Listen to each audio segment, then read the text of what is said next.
Taranja Atotondry tafaverina eto an-tanindrazana ihany koa ny filohan'ny Fédération Malagasy ny Taranja Atotondry Rabarso Hermamy rehefa avy niatrika ny kongresin'ny AIBA tany Kore Atsimo izany ka dia mitondra ny tatitra indrindra manoloana izay fivoriam-be tany Kore izay ny filohan'ny Fédération vaovao. Tamin'ny 2010 ny congrès ny AIBA teo.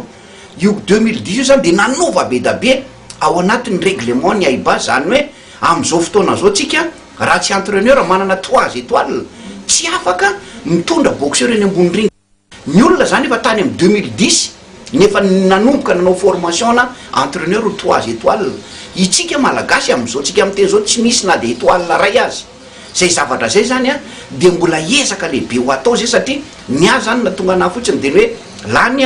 hiditra aloha anatin'ny efitrano misy ny AIBA. Tafiditra atsika zany zao dia ezaka indray zany zao amin'ny formation ny arbitre ny entraîneur le zany zao aloha ny ezaka ho ataoko ary tatsika le hoe fiovana ny teneniko ao anatin'io AIBA io ka izany zao dia misy rehefa resaka tontolo rehetrarehetra dia ny AIBA daholo ny AOB zany hoe AIBA organisation compéa boxing io zany le misy atsika malagasy amin'izao fotoana zany hoe le tsy professionnel dia misy indray ny WSB World Série Boxing io ndray zany WSB io le lazaintsika hoe semi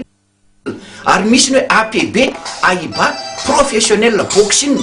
io AIBA professionnel boxing APB le misy an'ry Mohamed Ali taloha sy ry Tyson amin'izao fotoana io zany fomba fikajinareo anankitelo reo dia misy ny hoe AOB misy atsika amin'izao fotoana dia miditsika zany mba ao anatiny eo hiakatra ao amin'ny WSB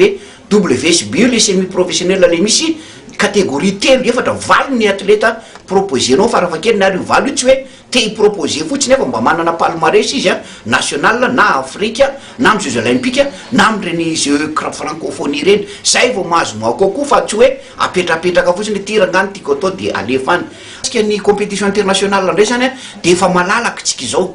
malalaka tsika zany zao afaka mandray anjara amin'ny tournoi rehetrarehetra mihitsy indrindra ao amin'ny AOB aloha ao zany tsika mandray anjara fa tsika Madagasikara mbola tsy any amin'ny WSB sy ny APB fa ao amin'ny AOB aloha zany dia mandray anjara feno tsika zany manomboka izao.